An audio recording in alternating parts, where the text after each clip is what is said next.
ಯಾರು ಪಾಠ ಮಾಡ್ತಾರೆ, ಯಾವ ಬುಕ್ಸ್ ಯೂಸ್ ಮಾಡ್ತಾರೆ, ಏನು ಓದ್ತಾರೆ, ಎಷ್ಟು ಓದ್ತಾರೆ, ಇದೆಲ್ಲ ಬಿಟ್ಬಿಡಿ ಒಂದು ಕಡೆಗೆ. ಓಕೆ, ನಮ್ಮ ನಿತ್ಯದ ದಿನಚರಿಯನ್ನ ಮ್ಯಾನೇಜ್ ಮಾಡುವಂತ 4 ಅಂಶ ಇದೆ. ಆ 4 ಅಂಶಗಳನ್ನ ಮಕ್ಕಳು 2 ವರ್ಷ ಅಭ್ಯಾಸ ಮಾಡಿದ್ರೆ ಏನಾಗಬಹುದು ಅನ್ನೋದನ್ನ ನೀವೇ ಯೋಚನೆ ಮಾಡಿ. ಸ್ಟಡೀಸ್ ಸೈಡ್ ಇಡೋಣ, ಸ್ಟಡೀಸ್ ಒಂದು ನಿಮಿಷಕ್ಕೆ ಸೈಡ್ ಇಡೋಣ. ನಂಬರ್ 1, ಸರಿಯಾದ ಆಹಾರ. ಸಕ್ಕರೆ, ಮೈದಾ ಮತ್ತೆ ಎಣ್ಣೆಲಿ ಕರೆದಿರುವಂತ ಆಹಾರ ಸಿಗದೆ ಇರುವಂತ ಒಂದು ಊಟ. ಸಕ್ಕರೆ ನೀವು ಯೋಚನೆ ಮಾಡಿದ್ರೆ ಸಕ್ಕರೆಗೆ ಇರುವಂತ ಅಡಿಕ್ಷನ್ ಅತಿ ಹೆಚ್ಚು. ನೀವು ಯಾವುದೇ ಒಂದು ಈ ಜಂಕ್ ಫುಡ್ ತಗೊಳ್ಳಿ, ಆ ಚಿಪ್ಸು ಅದು ಇದು ಬರ್ತಾವಲ್ಲ, ಕುರ್ಕುರೆ ಎಲ್ಲ ತಿಂತಾರಲ್ಲ ಮಕ್ಕಳು, ಅದರಲ್ಲೆಲ್ಲ 3 ಐಟಮ್ ಇರುತ್ತೆ. ಸಕ್ಕರೆ ಇರುತ್ತೆ, ಉಪ್ಪಿರುತ್ತೆ, ಅದೆಲ್ಲ ಎಣ್ಣೆಲಿ ಕರೆದಿರೋ ಪದಾರ್ಥ ಇರುತ್ತೆ. ಈ 3 ಮಿಕ್ಸ್ ಮಾಡಿಬಿಟ್ರೆ ಅಡಿಕ್ಷನ್, ಮಕ್ಕಳಲ್ಲಿ ಅದಕ್ಕೆ ಅಡಿಕ್ಷನ್ ಬರುತ್ತೆ. ಸಕ್ಕರೆ ಮಕ್ಕಳ ಬ್ರೈನ್ ಅನ್ನ ಹೈಪರ್ ಆಕ್ಟಿವಿಟಿಗೆ ತಗೊಂಡೋಗುತ್ತೆ, ಬ್ರೈನ್ ಪರ್ಫಾರ್ಮೆನ್ಸ್ ಅನ್ನ ಕಡಿಮೆ ಮಾಡುತ್ತೆ, ಮಕ್ಕಳನ್ನ ದಡ್ರನ್ನಾಗಿ ಮಾಡುವಂತ ಕೆಪಾಸಿಟಿ ಸಕ್ಕರೆಗಿದೆ. ಸಕ್ಕರೆ ಒಂದನ್ನು ಎಲಿಮಿನೇಟ್ ಮಾಡಿ ನೋಡಿ. ನಾನು ಹೇಳೋದು ನಿಮ್ಗೆ ಅರ್ಥ ಆಗ್ತಿಲ್ಲ ಅಂತಂದ್ರೆ ಪ್ರಯೋಗ ಮಾಡಿ. ನಿಮ್ಮ ಆಹಾರದಿಂದ ಸಕ್ಕರೆಯನ್ನ ಸಂಪೂರ್ಣವಾಗಿ ತೆಗೆದುಬಿಟ್ಟು ಕೇವಲ 2 ತಿಂಗಳ ಅಭ್ಯಾಸ ಮಾಡಿ ನೋಡಿ.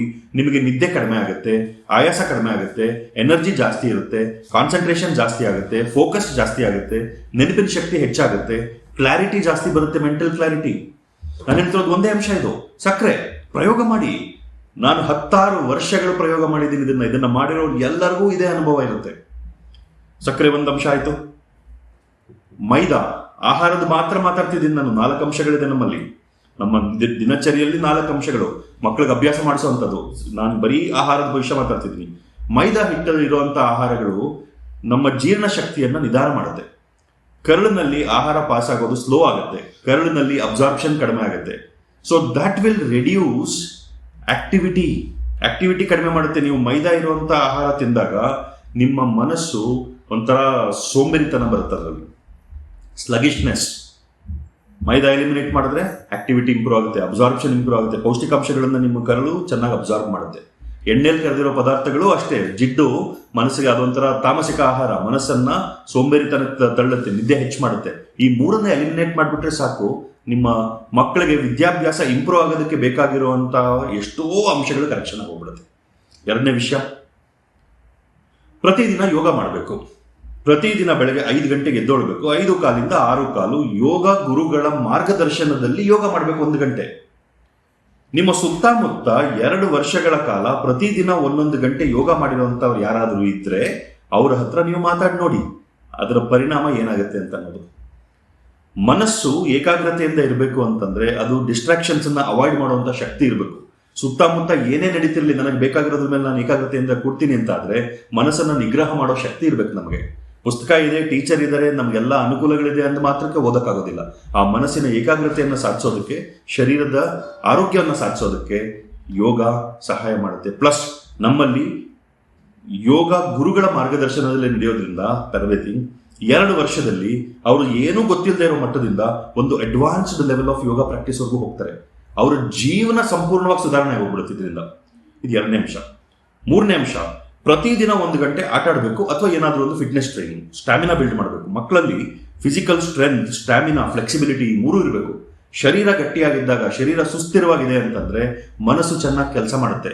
ಮನಸ್ಸು ಚೆನ್ನಾಗಿ ಕೆಲಸ ಮಾಡೋದೇ ತಾನೇ ಬೇಕಾಗಿರೋದು ವಿದ್ಯಾಭ್ಯಾಸಕ್ಕೆ. ಪ್ರತಿದಿನ 1 ಗಂಟೆ ಆಟ ಅಥವಾ ಫಿಟ್ನೆಸ್ ಟ್ರೈನಿಂಗ್, ಅದು ಕ್ವಾಲಿಫೈಡ್ ಎಕ್ಸ್ಪರ್ಟ್ಸ್ ಇಲ್ಲ. 4ನೇ ಅಂಶ, ನೋ ಮೊಬೈಲ್ ಫೋನ್. ಮೊಬೈಲ್ ಆಗಲಿ, ಟ್ಯಾಬ್ಲೆಟ್ ಆಗಲಿ, ಲ್ಯಾಪ್ಟಾಪ್ ಆಗಲಿ, ಕಂಪ್ಯೂಟರ್ ಆಗಲಿ ಏನಿಲ್ಲ.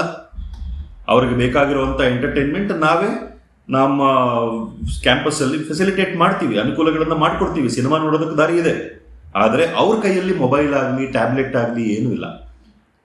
2 ವರ್ಷಗಳ ಕಾಲ ಮೊಬೈಲ್ ಇಲ್ಲದೆ ಜೀವನ ಮಾಡಿರುವಂಥ ಇಬ್ಬರನ್ನು ತೋರಿಸಿ, ನನಗೆ ಇಬ್ಬರನ್ನು ಬಿಟ್ಟಾಕಿ ಒಬ್ಬರನ್ನು ತೋರಿಸಿ, ಮಕ್ಕಳಾಗ್ಲಿ ದೊಡ್ಡವರಾಗ್ಲಿ. ನೀವೇ ಯೋಚನೆ ಮಾಡಿ, 2 ವರ್ಷಗಳ ಕಾಲ ಮಕ್ಕಳ ಕೈಯಲ್ಲಿ ಮೊಬೈಲ್ ಇಲ್ಲ ಅಂತಂದ್ರೆ ಮನಸ್ಸು ಎಷ್ಟು ಗಟ್ಟಿಯಾಗುತ್ತೆ. ನೆನಪಿಟ್ಟುಕೊಳ್ಳಿ, isolation is necessary for specialization. ಎಲ್ಲಿವರೆಗೂ ನಾವು ಎಲ್ಲಾ ಡಿಸ್ಟ್ರಾಕ್ಷನ್ಸ್ ಮತ್ತೆ ನೆಗೆಟಿವ್ ಇನ್ಫ್ಲೂಯೆನ್ಸಸ್ ಅನ್ನ ಕಟ್ ಆಫ್ ಮಾಡಿ ಪಾಸಿಟಿವ್ ಇನ್ಫ್ಲೂಯೆನ್ಸ್ಗಳನ್ನ ಒಂದು ದೀರ್ಘಕಾಲದವರೆಗೂ ಕೊಡೋದಿಲ್ವೋ ಅಲ್ಲಿವರೆಗೂ ಮಕ್ಕಳಲ್ಲಿ ಟ್ರಾನ್ಸ್ಫಾರ್ಮೇಶನ್ ಆಗೋದಿಲ್ಲ, ಸ್ಪೆಷಲೈಸೇಷನ್ ಆಗೋದಿಲ್ಲ. ಸೊ ನಮ್ಮ ಫೋಕಸ್ ಮಕ್ಕಳಲ್ಲಿ ಟ್ರಾನ್ಸ್ಫಾರ್ಮೇಶನ್ ಮತ್ತೆ ಸ್ಪೆಷಲೈಸೇಷನ್ ಅನ್ನ ತರಬೇಕು. ಅದನ್ನ ತಂದಾಗ ಅದು ಎಲ್ಲ ಶಕ್ತಿಯನ್ನ ನೀಟ್ ಪ್ರಿಪರೇಷನ್ ಮೇಲೆ ಫೋಕಸ್ ಮಾಡಬೇಕು. ನೀಟಲ್ಲಿ ರಿಸಲ್ಟ್ ಬಂದೇ ಬರುತ್ತೆ. ನನಗೆ ಚಿಂತೆ ನೀಟ್ ರಿಸಲ್ಟ್ ಬರುತ್ತೋ ಇಲ್ವೋ ಅನ್ನೋದು ನನ್ನ ಚಿಂತೆಗಳ ಲಿಸ್ಟಲ್ಲಿ ಒಂದೂ ಇಲ್ಲ. ಅದು ಆ ನೀಟ್ ರಿಸಲ್ಟ್ ಬಗ್ಗೆ ಚಿಂತನೆ ಇಲ್ಲ ನನಗೆ. ಇದೆಲ್ಲಾನು ನಾವು ಸರಿಯಾಗಿ ಮಾಡಿದಾಗ ರಿಸಲ್ಟ್ ಬಂದೇ ಬರುತ್ತೆ. Routine extremely important. ಇವೆಲ್ಲವನ್ನ ನೀವು ಮನೆಯಲ್ಲೇ ಸಾಧಿಸೋದಕ್ಕೆ ಸಾಧ್ಯ ಆಯಿತು ಅಂತಂದ್ರೆ ಅವಾಗಲೂ ರಿಸಲ್ಟ್ ಬರುತ್ತೆ.